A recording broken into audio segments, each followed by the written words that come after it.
Hello folks, this is Tom from anti-proton.com, and over the last couple of days, actually over the last couple of months technically speaking, I've received comments about using units such as counts per minute versus using energy units. Just recently I received a bunch of comments about these as well, and people have made some decent points left and right. They say basically, why should I use an energy unit versus a count-specific unit, like counts per minute or counts per second. So what's the point of using detections per period of time versus energy per period of time?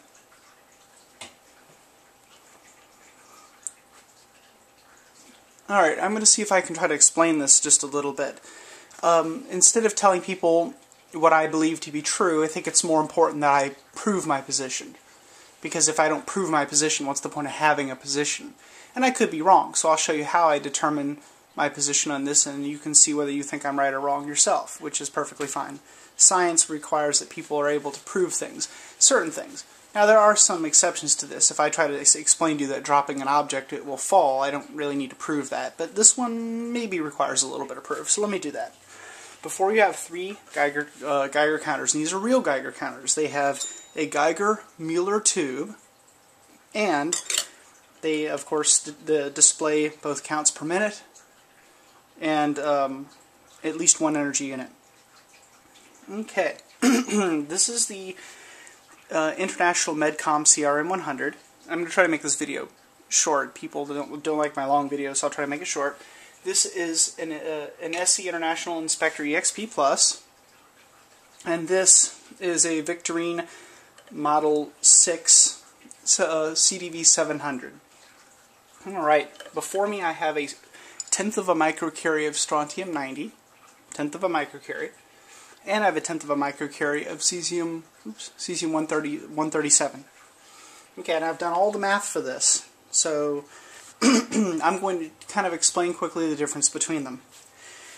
When something like this is exposed to a Geiger counter, the Geiger counter has a tube full of a low-pressure gas which interacts with the particles that are flying through it. The particles flying through it cause a little burst of electrons as they hit the gas, and this in turn completes a circuit, causing a little just avalanche of electrons to go flying by, and it produces a pulse. If the energy is sufficient to penetrate the tube and cause this reaction, then it does not know it doesn't know any more than that. I mean, the Geiger counter knows that there was enough energy to get into it, but no more than that. It does not know how much energy went through it. Now, there are methods of determining energy. For example, gamma spectroscopy, which of course is something that I also engage in. And when I'm using a gamma scintillator and multi-channel analyzer, I can tell you exactly how much energy went through it. But with one of these Geiger counters, I cannot do that. So my argument is that counts per minute or counts per second are the correct unit to use. The counter argument to that is that units are calibrated against a known source, meaning counts equal a known energy value, and then as a result of that, a known absorbed dose or equivalent dose, depending on how the unit's set up. Each one of these units has been set to an energy unit. They were on counts per minute, now they're on milliroentgens per hour, and the reason I use milliroentgens is because all three units share that. Technically speaking, these two can do milliroentgens per hour, and they can also do microsieverts per hour. This guy cannot, so I just wanted to make them all equivalent. And as you can see, well, this one ticks occasionally, but whenever it does tick, it's about the same as these guys. So the energy units do equal all the way across, more or less. So, and the energy units are a calibration, saying that no matter how many counts per minute this thing is capable of detecting off of a source of a known amount of activity, this is the exposure. So that seems like a good idea. Obviously that has a few benefits over top of the counts per minute, in that you think you're getting exactly the right amounts of energy off of it and so on, the exact right readings. The reality is this is not true. Here is why. All three of these units, by the way, have been calibrated within the last year.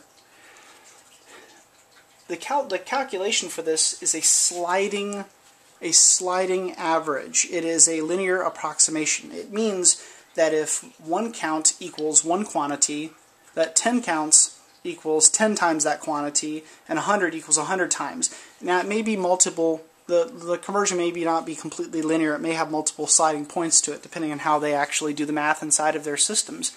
But regardless, it's still a linear approximation of a curve. The problem is that it's calibrated for a specific known source. In this case, all three of these are Cesium-137. Cesium-137 is fine and nice and everything, but it's only one specific set of energies. To give you an idea, the primary gamma that comes off of this, because they're all calibrated with Cesium-137 gamma. Look at that, my little thing fell off on the side. We'll just leave it down here for now. The gamma ray that comes off of these guys is 661.66 kiloelectron volts, and that's 85.1% of the time. Then also there's a 32.19 kiloelectron volt X-ray that comes off 32.19% of the time. Alright?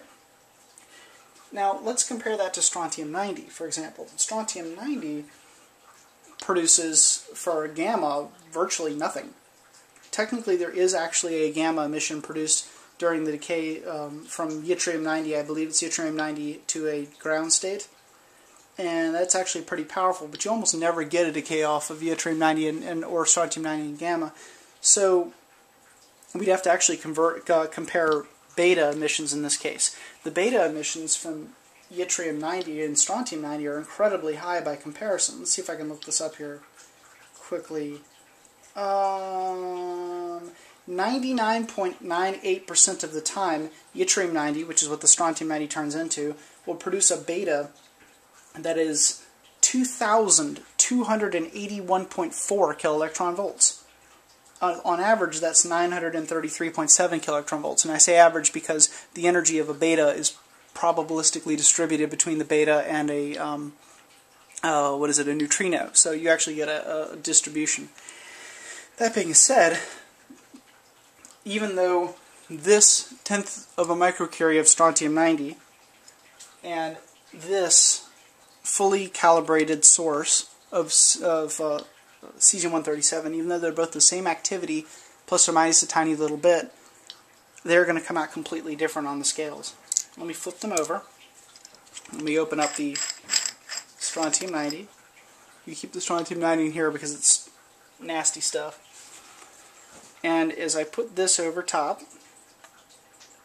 you'll see pretty quickly the problem. According to the energy unit, I'm receiving, well, many millirankine per hour. You see, strontium-90 is a beta emitter. Most beta emitters are significantly higher in efficiency on Geiger counters. Geiger counters can detect beta emissions very well, usually anywhere from 20 to 30% efficiency. So for every 10 betas that hit the actual tube, between 2 and 3 of them are actually being detected. And I'm getting somewhere between 17 and 18 millirankine per hour. Whereas when I put that up against this Cesium-137, and I'm going to do it even closer, and this is wrong. Technically, let's move it back actually just a little bit so it's the same height as that. These are the same activity, these two sources. Look at the difference. The reason is that a huge amount of the emissions that are coming off of, now let's not put that there. Let's cap it. A lot of the emissions that are coming off of the Cesium-137 are coming off as gamma, and they're just not being picked up as a result of the inefficiency of the unit. The same thing exists between all of these units here, and as a result of that, you can't compare apples and oranges. These are not going to be giving you the same amount of dose. They're not even going to show up correctly. So not only are these not going to be the same dose, they're not even going to show up correctly in the Geiger counter. Look at that, I have a little spider crawling by. Isn't that funny? Well, I guess he's going to get exposed to gamma rays, and then he'll become Spider-Man. Well, anyhow, and that works on all of these units as well. For example, on the times 10 scale, I'm picking up about 1,000 counts per minute, a little over 1 millirankine per hour. With this guy right here, I wonder, actually, I'd probably get better from the sidewall right here. No, I guess I'm going to get it from the front the best. I should probably put this in a way where you guys can actually see it. If I have it up here on the top, there we go. Not really interested in touching this too much, but what the hell for science. I'm going to prove my point. 0.6, 0.7, 0.8, 0.9. These are in agreement so far. Nope, now they're not in agreement anymore.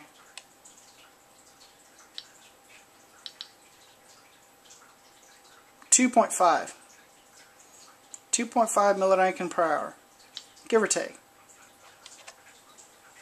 Now what does this one think?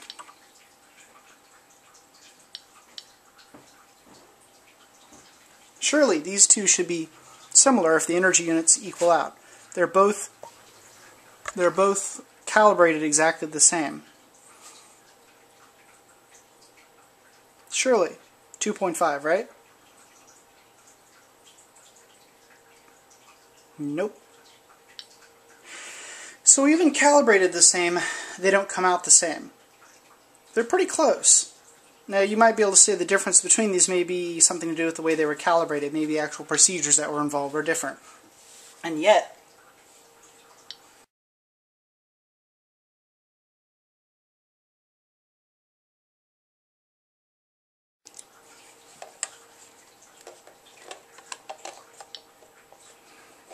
you know, I've got to put this in a way where you guys can see it. Oh crap. What the hell? You only live once, right? Alright, I don't like holding this strontium-90 source because it's so strong. I don't like holding strong sources, so I apologize for my own inaccuracies of doing these things. We're looking at 4.77, 5.6. Let's move this out so it's exactly right. Are we holding it over? Yeah, I'm holding it right over top. Make sure I got it right over top. I don't want to be wrong. 4.2. 4.3. Okay, so we're looking at about 4.2, 4.3. Oops. And now let's put this over top and see what we get. Alrighty. I'm getting 17.85. No, 17. Well, the point is I'm getting nowhere near 4. 16, it's gone down a little bit. I'm getting nowhere near 4. Put this guy back over top of the source again, and we shoot back up probably to 4. You getting the idea? So with the Cesium-137 only, these two scale linearly. Without the Cesium-137, they don't even remotely scale correctly. Any other source you test is going to be about the same. It's going to be wrong. So you see, counts per minute are not accurate because of the fact that you have differences in efficiency. But energy units are not accurate either. The difference is that when I use counts per minute, I'm at least not inferring something like an exposure. When I use energy units, I'm actually inferring things like exposure. I'm suggesting that a microsievert per hour or not or whatever is coming out and being detected, and this is not the case. Not even close to the case. This guy right here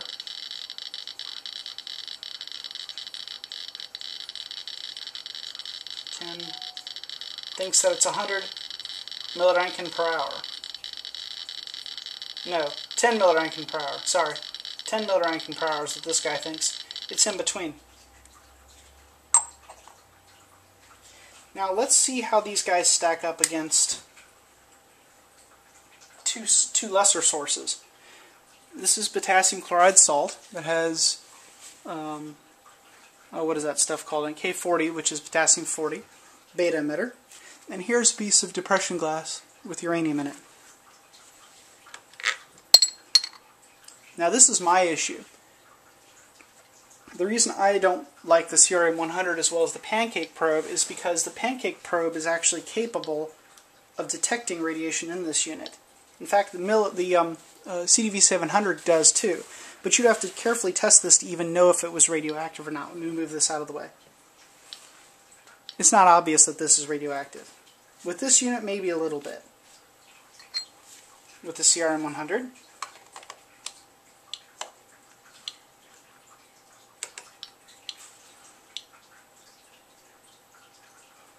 You could walk past that and not know it.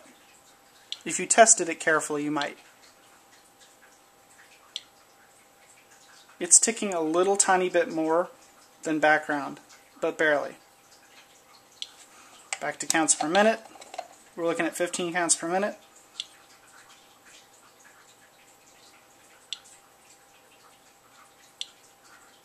$16.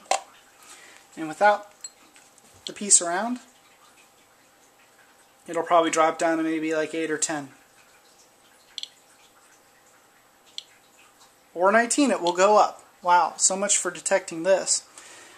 Well, let's cut your sound down, and let's cut this guy to counts per minute as well. Let's cut up audio and see if it detects it.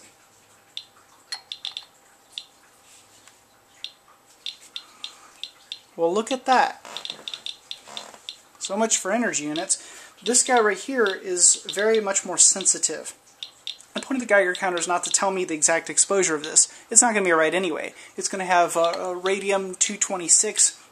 It's going to have bismuth-214, lead-214, all sorts of things that I need to sit down and use something like gamma spectroscopy to determine and calculate. I'm not going to get exposure off of this without doing math. Now, it would be foolish to think I would. But I can use this number here to determine that this is higher than, let's say, my background. And this is telling me pure activity that this is detecting. I don't even know if this is the right activity because I don't know the efficiency of every single one of these elements.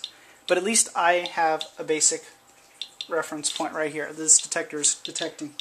And if you use energy units in that particular way, is just a number, just a simple number, without actually taking into account what they claim and suggest that they are, that would be fine too. But then you're just kind of taking the unit and chopping the end off of it and saying it's just a number. Because really what it boils down to with the Geiger counter is it is just a number. It's not particularly accurate. Let's test it again. Potassium 40. Don't want to touch it. 7 counts per minute. Give this thing a moment. There it goes. It's seeing it a little. 11. 12. 14. 15.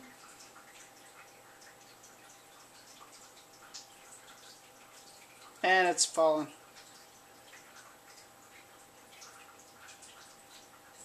16? No, it went up a little. Well, look at that. 22? It belies what I say. 23? Look at it go. It's actually detecting it. 24? 22? Okay, so it's not going to go up too high. This thing?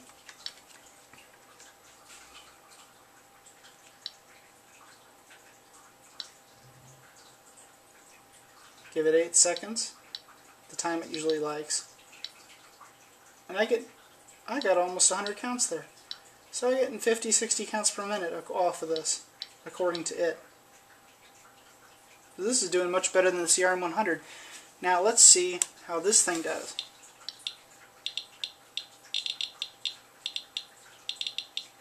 Which one of these is more likely to detect something that's contaminating a surface when moving it across?